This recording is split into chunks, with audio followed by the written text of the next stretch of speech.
you sleep with your arms above your head, does that hurt your shoulders? Get you out of line or anything? No, Okay, thank you. And one other question about sleeping. You said if you roll up a towel and put back here, well, is it gonna, do you want the arch to get, you the want curve to get more or straighten out? not straighten. Huh? You don't want to straighten it. Well, what if you don't need a towel? Then does that mean you need to get the, You don't need, if you don't need a towel, you don't need a towel. But if you, we want the neck to curve slightly. The neck curve by design, well, I'll pass this one around. By design, the neck curves forward slightly. Slightly, like this. So the neck, so when you're laying down, you should have space under there? it depends on how soft your bed is. If it's hard, you need some kind of support. If the top part of your bed is soft and your head sinks in, then you don't. Okay, all right. Whatever's most comfortable. You don't want to put a pillow under your head and reverse the neck curve. You want the neck to have a nice bend. Okay. Okay? Yeah.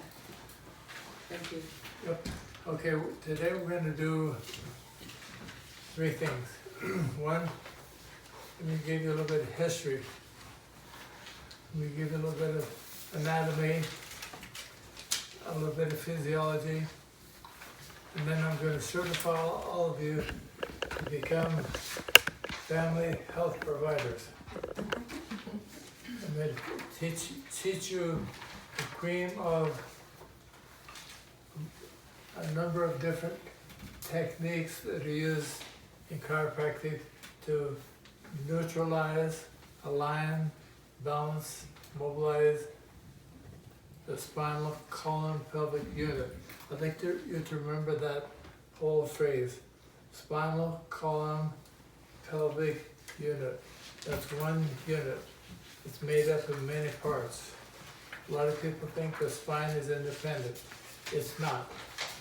The spine depends on the pelvis. The spine depends on the head. It's important that the head and the pelvis relate to each other in a normal, acceptable range of pattern.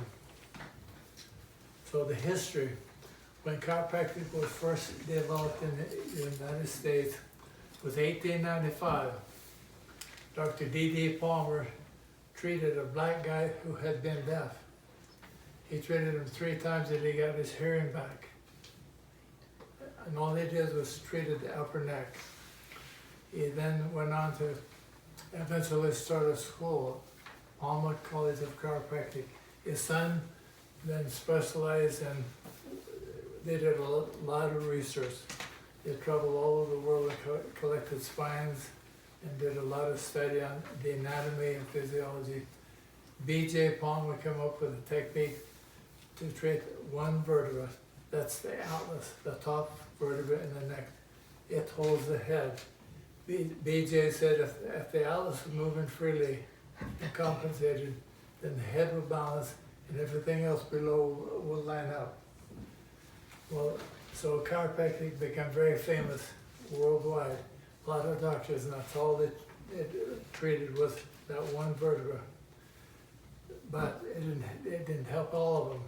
So another doctor said, well, I think because the foundation is so important, I think the bottom is more important than the top. And he started another school, Logan College of Chiropractic in St. Louis, with a technique called Logan Basic. And the whole idea was if you can get the sacrum balanced and aligned properly from all directions, then everything else above will balance. That made sense to me. A farm kid, I used to walk around carrying a rake or a pitchfork or something on my hand. When it would lean that way, I'd go like this. I knew that we could keep the bottom loose and floating, everything else would line up. Then other chiropractors came along and said, well, they have a stomach problem. And they trace the nerve from the stomach back to the spine and say, well, I'm going to treat that area because that's the area that's misaligned. So another technique, and then another technique. Pretty soon we had a lot of techniques. One of them was the head only. I spent many days in seminars learning how to adjust the head only. Now, the problem is all of these guys, doctors who had their thing, their technique, made the claim that they could fix all problems. Now, the fallacy with that is, listen carefully, a lot of people are guided to, attracted to, by the Spirit, or by God, or by innate, whatever, to get the help that their particular problem needs. So that kind of skews the stats. Well, when I was going to chiropractic college, my opinion of these different techniques I got from the farm. Back on the farm, the more tools we had on the wall, the more things we could fix. Sometimes my dad would say, go get the monkey wrench. We had big, heavy-duty wrench. We only use it occasionally, but when you needed that wrench, nothing else would do. So to me, the different techniques, whether it be head, neck, mid-back, ribs, shoulders, pelvis, leg, whatever, I try to get a full arsenal to help different people with different kinds of problems. Then over the course of my experience, I learned that most people, if they would stop doing bad things, they would stop getting in trouble if they would do a few things right. And I've learned that you can do, most patients, if they're attentive, can do a lot of good on their own. So if I had my way, this class would last 4 or 5 hours. It would be called Beyond Chiropractic, and it would have a lot of tables. Would have you invite family, and we would teach you how to treat your family. Because with what I teach you today, you can treat your family. You got that? And you're going to have a combination, you will know a combination of multiple techniques, like the cream of all of the different things I've told you about. So, any questions on the little history story? Now, a lot of you are afraid to do things to your family because you don't think you're smart enough, you don't think you're good enough, you think it might hurt them. The good news is, with this, what you're going to learn, you won't hurt anybody.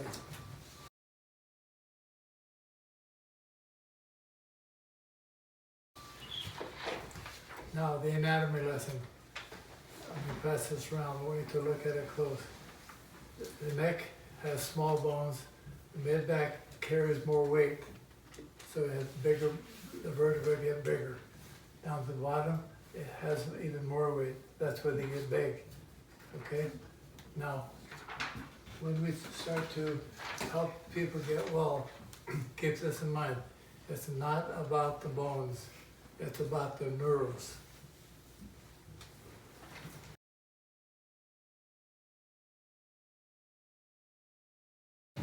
Now, God designed the spinal cord and the brain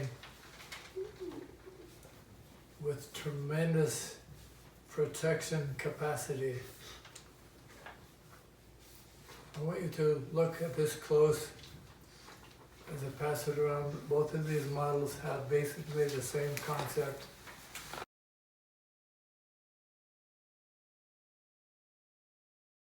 That the spinal cord and the nerve roots are very well protected. Now, when you do any of the things we'll talk about today, I want you to remember this word, synchronicity. Synchronicity is a big word that means anytime you move any part of the spinal column, pelvic unit, you have affected every part. You move one thing, you affect everything. That's number one. Number two, you cannot force recovery. All recovery occurs from above down, inside out. Lotions and potions and pills don't fix the problem. The body heals itself if it has the energy available. This morning I saw a 22-year-old girl. I looked at her tongue and thought, oh my gosh, this poor girl, 22, she's dying. Her tongue was very red, a lot of cracks. I did some other tests, and she's headed down, which is bad news for a 22-year-old girl. I asked the question, when do you plan on having children? She said, oh, maybe in about a year. He said, don't do it. Don't do it yet, because you're not healthy enough to make a healthy baby. What would happen to you probably is, if you did make a healthy baby, you would die, because the body, by design, self-perpetuates, and to promote the next generation. So moms leave when the body becomes too weak, unless they make a bad baby. And there are a lot of them. There become more and more of them because of the fact that the young people are getting more sick than they used to be. Are they the ones that grow up to be Democrats? I didn't hear that. So, OSHA is formed to protect them.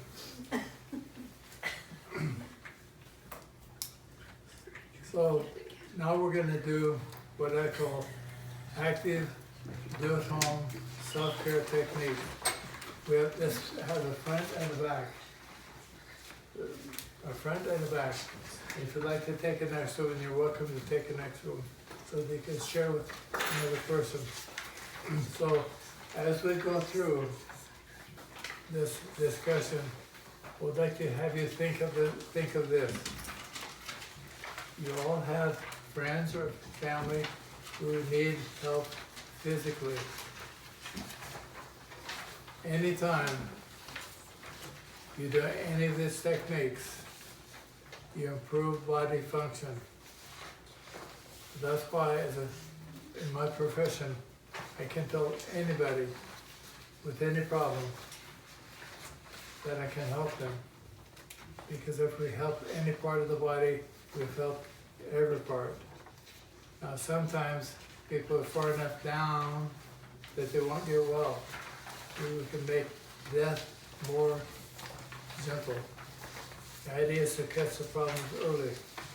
And along that line, with catching the problems early, all of these techniques are involved in helping you prevent. So let me say it this way, you don't have to be sick to do these therapies. If you do the therapies, you prevent sickness. Does that make sense? It's preventative care. You can do it at home, you can do it on family or friends, and we'll demonstrate. So to begin with, we're going to start with one of the most important, and I happen to have a very attractive, very young, very smart, very humble,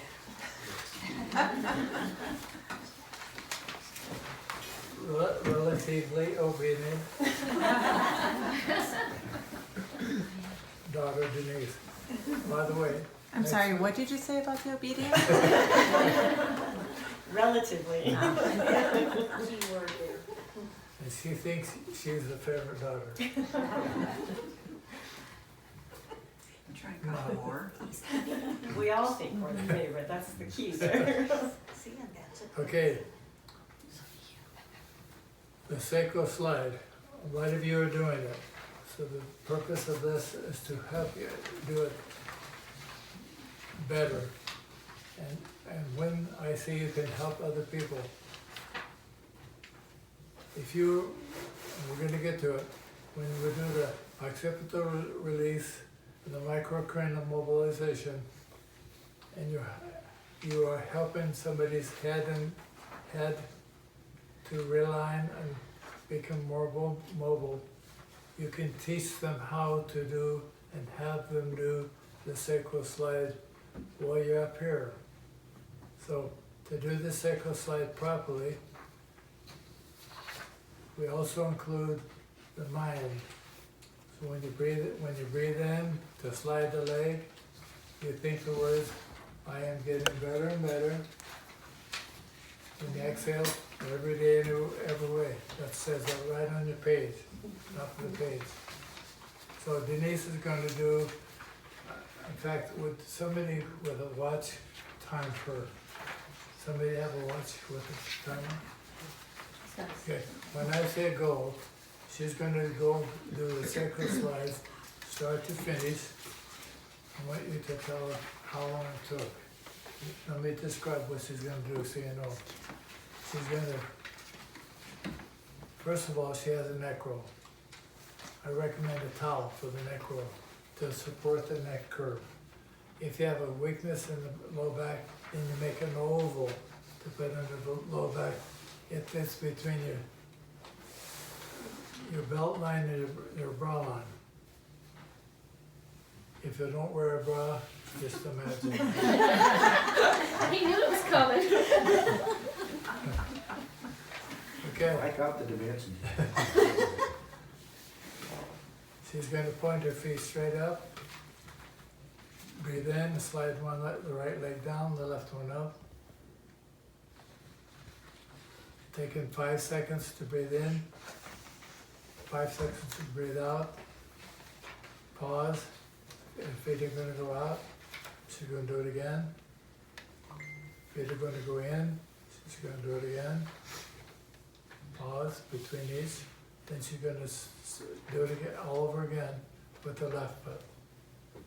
Any questions? Now, we're going to pretend she's on the floor. And that's nighttime. So she's going to put her arms out wide, palms up. This is where we scoot the scapula together and then relax. Scoot the scapula in the back together. Now, the reason we lie on the floor is because, and this is a medical term, the body gets ski-womped. So the pelvis is not the same as the chest. But when you lay on the floor, you de-ski-womp the spine. Becomes parallel. So now she's all ready. Okay, timer guy, ready? Go.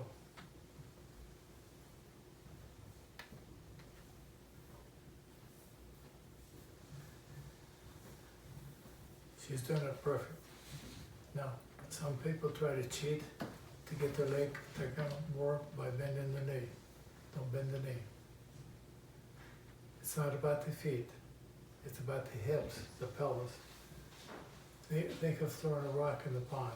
I throw a rock in the pond, splash, the wave goes up. So as she does this sacral slide, the wave moves up the spine and will realign the spine as good as they can get at that point in time. So she gave herself an adjustment to the spine. Does that affect the head? Yes. One of the techniques was SOT, Sacral Occipital Technique. When you do that, it changes the alignment of the head bones.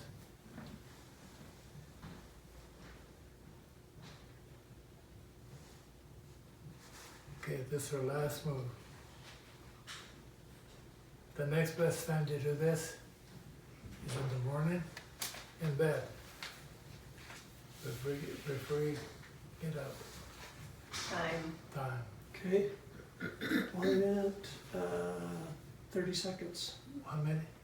1 minute and 30 seconds. And then, Okay. Where'd he go? Oh, a minute. Now, if you're healthy, by a divine design, you will sleep 8 hours. If you eat properly, you'll eat 3 meals a day. Each meal takes 20 minutes. And that took a minute and a half.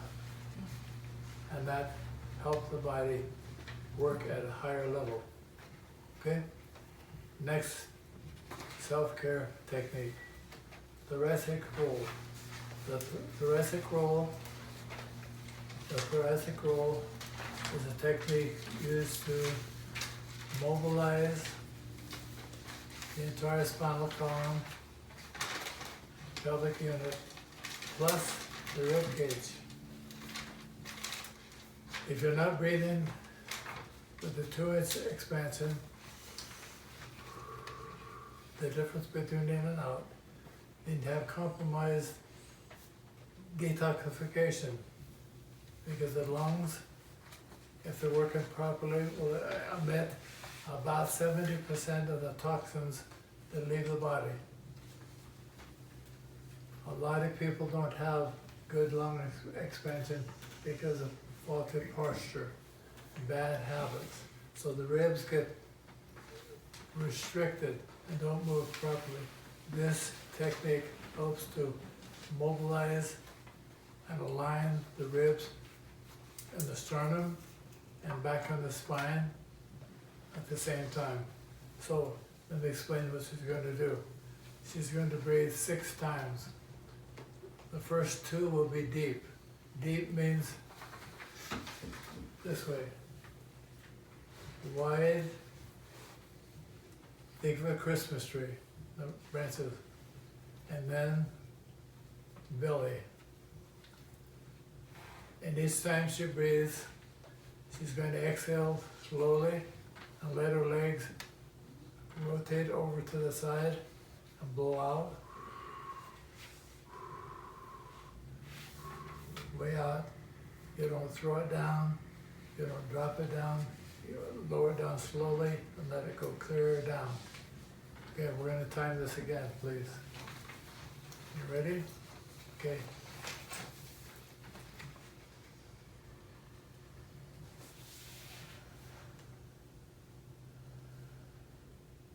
If you have any kind of neck problem, you want to do a little bit of neck therapy at the same time, you can turn the face slightly opposite the knees. Don't lift and turn, just roll.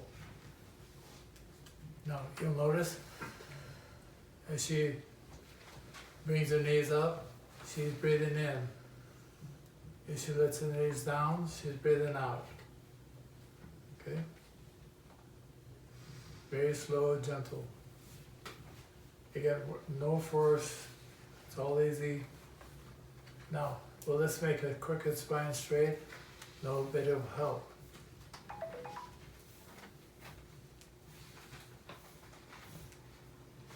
If you notice on the first picture, it's passed around, the vertebrae in the neck are taller in the front, same with the low back.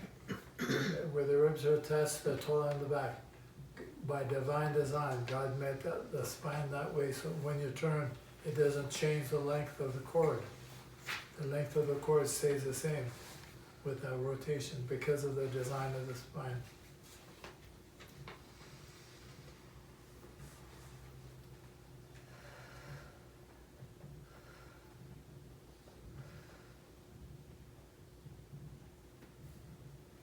Done? Time? 30, minute 35. So now we're up to 3 minutes, about. Not bad. Almost exact. You're gonna win. Okay, now we do the occipital release. Let me explain. The occiput is the bottom bone in the head, the blue bone. The blue bone gets stuck often, very often. When it gets stuck to the other bones in the head, it doesn't move correctly, and neither do the other bones. The occipital release technique is done to mobilize not only the occiput, but also help release the pressure that's on the sphenoid bone. Now the sphenoid bone is an orange bone. It looks like a bat. It moves like this when you breathe. Yeah, the head actually does this when you breathe. How much? Less than a millimeter, but it moves. If it's stuck, it affects the function of the brain inside. The brain likes to move around, okay? It gets stuck often. So to do the occipital release, we put a thumbs on the back of the head, slide down, and your hand on the back of the head, slide all the way down to get underneath the head. So down here. We start with the thumbs together, right in the middle. Now, she's going to do three things. She's going to hold light pressure on the head. She's then going to breathe deep to expand the head and mobilize. And then she's going to exhale deep to let it come back down. Now, three things. Lever, inhale, exhale. Which is most important? They're all equal. They're all equal. So more pressure is not more better. You need just a light, medium, firm pressure, deep breath, blowing out. Now, I recommend 3 or 4 positions. You start close to the middle, and then you do it a couple of times, then you move your thumbs a little wider. Go out further away from the center, and do it again a couple of times. Then you go out wider, you do it again. Now, why are we doing this? As I mentioned, we're doing it to free up the bones. How can you tell if it's working? Let me describe what happens. When you have any kind of stress, the cranium tightens. Think of going out on the sidewalk with a piece of chalk, and you make a line. Then you make another line. Then you make another line. Same line, just new layer. New layer, we call it stress layering effect.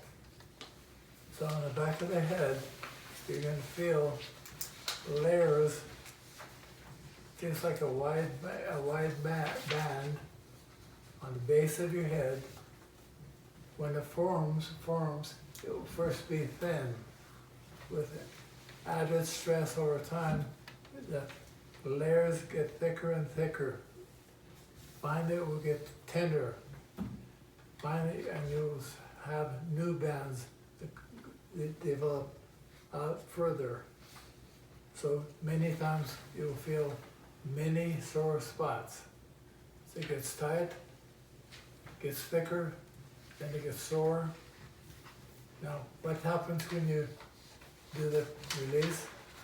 It's like you peel off one layer at a time. You de-stress it. So when you do that, you'll never get all of it 1 or 2 times. It takes sometimes a long, long time to peel off what's there. You'll also have new stress layers develop. How often do I recommend you do this? Daily. When is the best time? In the morning. You've just done the Sacral Slide, Thoracic Roll. Now you're going to do the occiput release. I recommend you go at least 3 positions, maybe 4. If you run out of sore spots, go back to the middle. You'll find them. When you get rid of all of them, then you know that things are moving pretty good on the inside.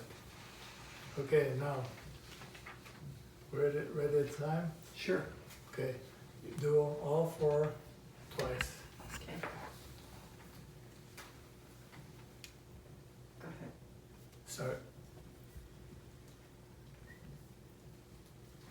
the good news, when you do the occiput and make it more mobile, you've also loosened up the orange bone of the sphenoid. When the sphenoid moves better, so does the sacrum down here. So when she's doing her head, she's not just doing her head, she's doing the whole spine. I've had people come, I'll give you two quick stories. People come in with bad neck pain, have them, show them how to do that, they do that, and the neck pain goes away. One young lady who had a head injury, headaches bad for more than a year, missed a lot of school. Spent over 20 grand trying to find out what was wrong with her head, why she had headaches. I showed her how to do what I'm showing you today. She did it. Pain went almost 50% right then when she did it. One of the exams I did for her during that same visit, I had her raise her legs up. The right leg felt very heavy. When she released the head, the leg came right up. So it released the pressure. Oh, okay. He's listening. Minute 15. A minute 15. So now we're up to 4 minutes plus. And you were belly breathing, right? She was breathing at the diaphragm. Okay, no. She's really good at this. So she knows that she can do deep, wide, and belly. Each time you breathe. Okay? You can, that's what you did, or do all belly. I did some belly and some off the chest. So that's a good thing to do. Any questions about that particular therapy? Now the last one on the squeeze is a microcranial mobilization. When we do the microcranial mobilization, again, this is kind of like the frosting on the cake. It's a fine motion, very delicate, but very important. On the side of the head, I would like to have you put your thumb by your eye, slide it back about 1.5 inches, you'll find a valley. A valley so low. Would you like to see? You find the valley. In the bottom of the valley, 4 bones come together. Now, here's what we're going to do. Because the head moves when you breathe, we're going to breathe deep. We'll push first toward the eye. Now, this is not a massage. It's not a trigger point. It's bone mobilization. So when you're in the bottom of the valley, breathe deep, push forward. Exhale. Now push back toward the ear. Thirdly, breathing in, push up toward the top of the head. And then last, you push down when you breathe. Now, You breathe in when you for each direction. whenever you're pushing with each direction, you're breathing in. And you exhale and change to the new direction. Question? No? When you're pushing down, you're pushing down on the ends of the wings of the sphenoid.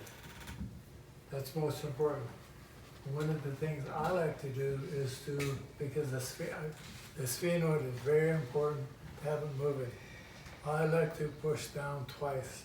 When I do, I would push down on one side. I'm going to breathe out, push down on the other side. Take my thumbs off, breathe again, push down.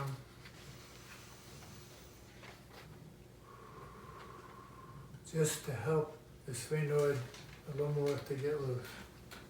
You don't have to do that, but I think it helps. Okay, now, timer, ready? Ready. Okay. Just pushing up toward the eye.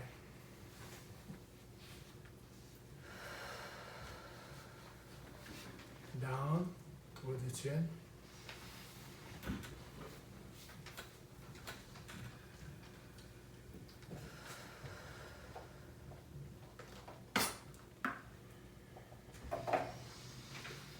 I said that wrong. She's pushing back, then up and then down. Is down always last? Down is always left. Forward is always first. Forward, always first. Forward, back, up, and down. How long did that take? About 43 seconds, somewhere in. Okay, so how many total now? Let's 5. see, 4, 5. 5 minutes. Yeah. 5 minutes. Almost exact. Now, if you were to go see the doctor, you're not even at the stop sign yet. You're still in the waiting room. Yeah. Yes. Okay, now turn the sheet over. Now we're gonna do the nasal spread. The nasal spread. The purpose of it is to loosen up the front part of the head and free up the front part of this sphenoid bone. So find the bridge of the nose with your thumbs. Go high up, right underneath the eye.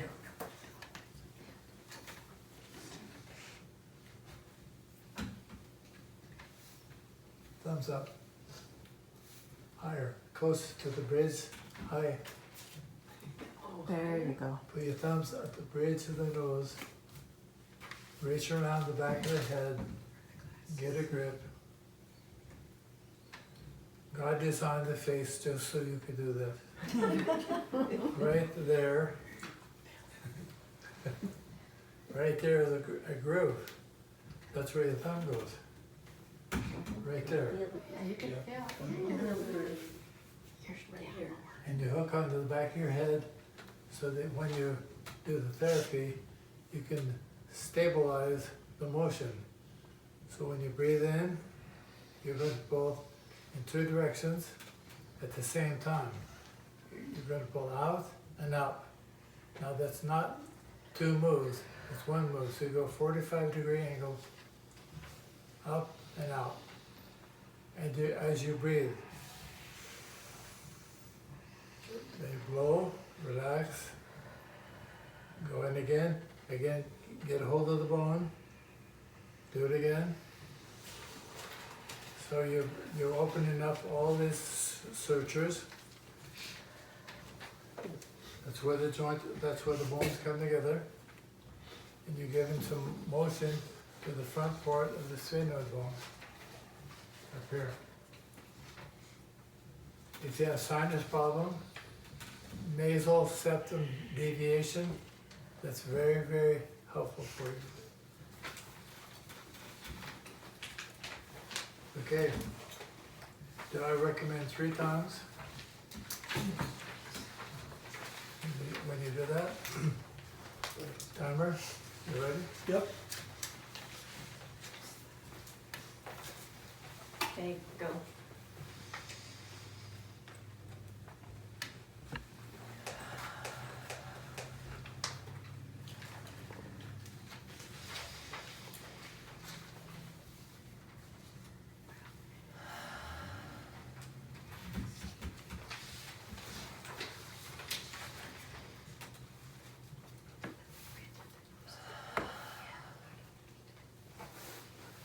It is.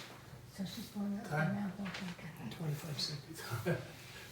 You're getting fast. Deep breathing. Okay, now while we're in the head, I want to say one more thing about the head and the TMJ, the temporal mandibular joint. It's very, very common to have a TMJ problem. It's very common for dentists to find misalignment in the top teeth and the bottom teeth. They do knot guards, they do splints, they do sometimes surgery, they do a lot of things to help line things line back up. Now, the good news. Think of the head as you would a swing set. If you were to make a swing set, you would make sure that everything is lined up. All the angles before you put the swing on it. If the swing set is not straight, and you put the swing on, the swing is going to swing crooked. The swing is what? The jaw. And I'm here to tell you that a lot of dentists, a lot of patients spend a lot of time, a lot of fighting with the swing to get the swing to swing straight. And the problem is the head. Sometimes you have to adjust the ropes a little bit on the swing by doing some specific therapy once you get the head straightened. But if you do what we've talked about today, you will straighten the head. Now, one time in our clinic, we used to take a picture of the face. And then with the software, we could fold one side of the face over and the other side of the face over, so we had two of the same sides to see how symmetrical heads were. I tell you what, it's scary because most people's heads are ski-wumped. You know what that means? Medical term. Can I just make a comment on the TMJ? So I don't think you have to have a permanent TMJ problem for this to make a difference. I myself yesterday had some pretty heavy duty dental work done on the right lower side. So he was doing an implant and also an extraction. And I had my jaw open with him digging and pressing and screwing and everything for about an hour and a half. And when he finished, he said, "Close your jaw so I can make sure your teeth line up properly." My teeth had no idea where they were supposed to land at that point. When I got home, I did all of this, and now it's straight again. It's landing properly, and I don't have the pain that I had after I left his office, and it was scawamped. So doing this made a big difference. Yeah, that's a very common story with people who get dental work done. Okay, so the next area, Scapula Squeeze. Okay, the rest is over. Now stand up. She's going to pretend she's standing in a doorway, right? Okay? Is that good? You're good. Now, don't lean too far forward. Okay. While standing close to a doorway, with the hands about shoulder height, we're going to lean gently forward, let the scapula come back to approximate each other. We want them to come close. Now she's going to move the hands up. Do it again. Hands down. Again. You have 3 different rhomboid muscles whose job is to keep the scapula together. Now, demonstrate what happens when you have knuckles forward, shoulders forward. You get a slouching shoulder. The hands go with the knuckles forward. Now the stage is set for shoulder problem, elbow problem, carpal tunnel problem, because these scapula are too wide. That exercise helps to shorten long muscles. Remember, long muscles are weak and usually sore. When you shorten the muscles, by doing that, you subtract soreness and you increase power or strength. And when you walk, then it's easier for you to walk, thumbs forward, elbow swing straight back. That's a very important therapy.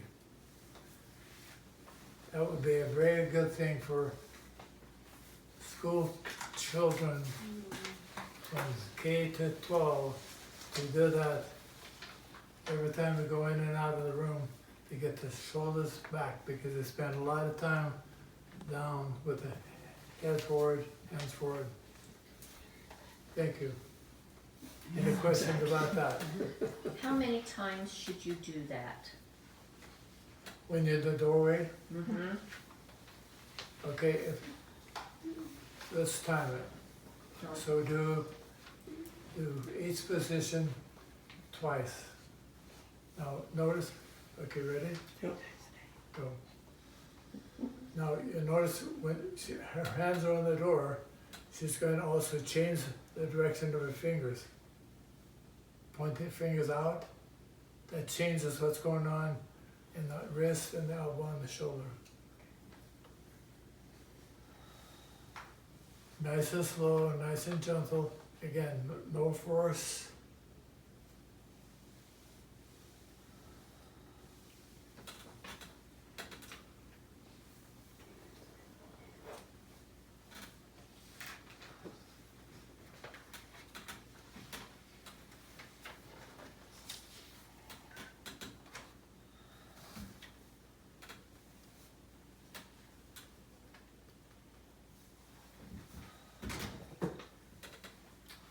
$50.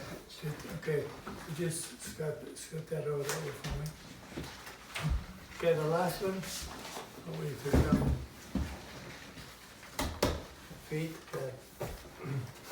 The last therapy is for the foot. It's very common, extremely common, where people do develop foot problems because the pelvis is not balanced, the head is not balanced. They spend too much time with the head forward.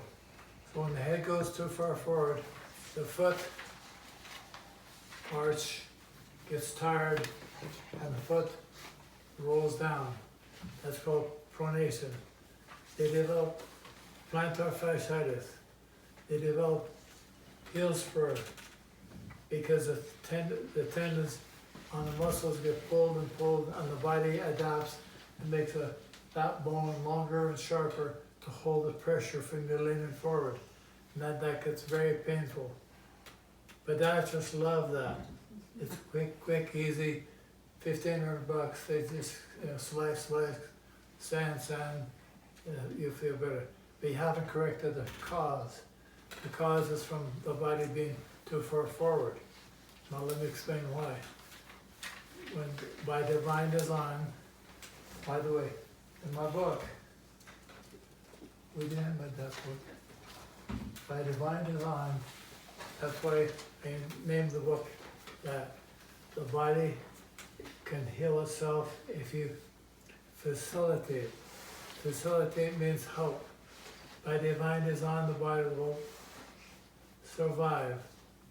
If I graded survival, I would give you a C- or a D. To be healthy, you need to have a what? B. A B. You don't need to be an A. A B works.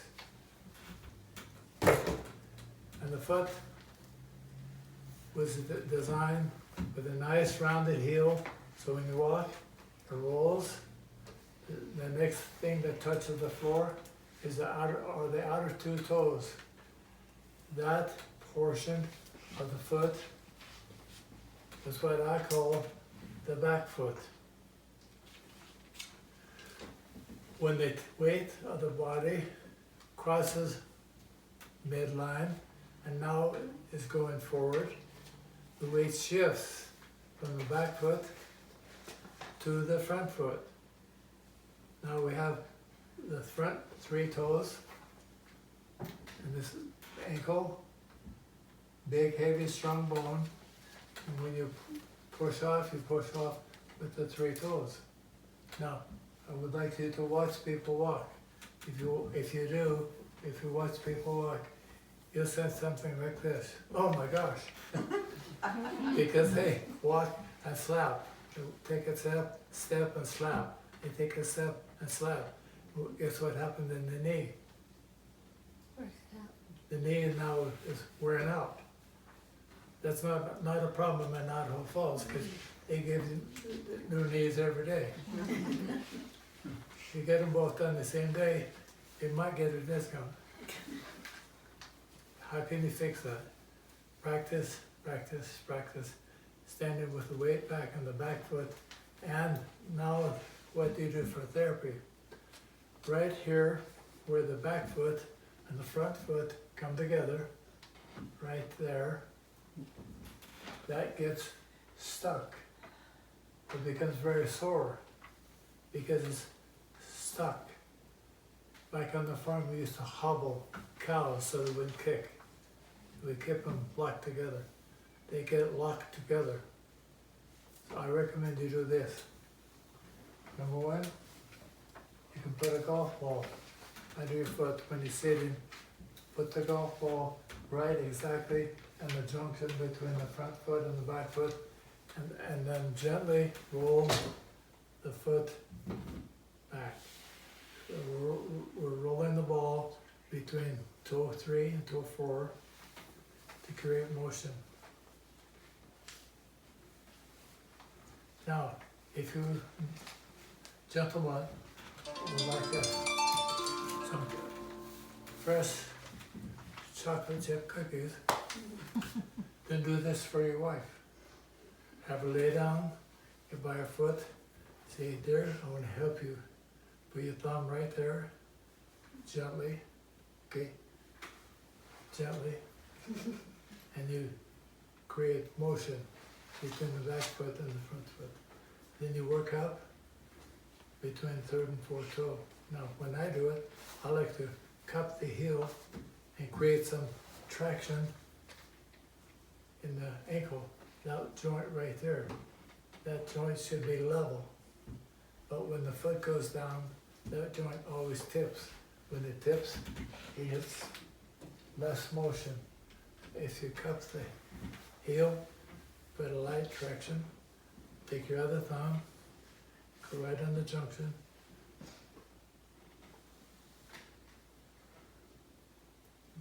Be gentle. You can also reach your hand around, put the finger on the top, between the third and the fourth toe, and create motion.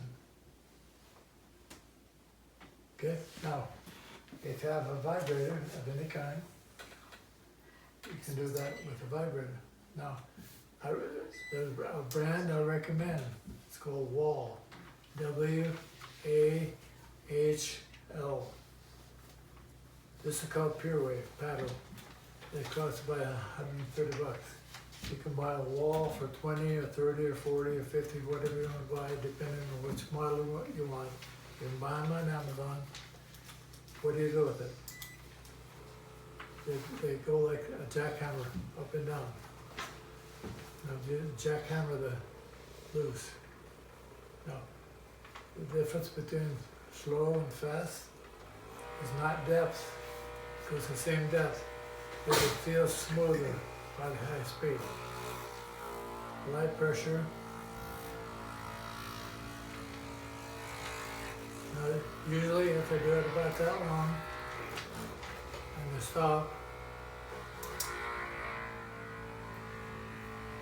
she will say something like, Is that all you're gonna do? yeah. That's not even worth a half a cookie. Okay, now, with your trade-ins. I mentioned today at the store that you could do active self-care or active family care at home. They can lay on a bed, you pull up a chair, or what I often do, I sit down on the floor by the couch. They lay on the back and bring the head up in between my legs. and start check the neck, and then do like right to the occiput, and do multiple contacts with the fingers, and do a gentle stretch. Okay, I would say to her, take a nice deep breath and raise your chin. Now blow. So I can work on the here. I can then go up here, do all the micro stuff. I can go and run here to the front, and I can say, now, I would like you to do the Sacral Slide. Let me talk you through it. So while you're working on the head, you can teach them how to do the Sacral Slide and have them do it while you're doing this.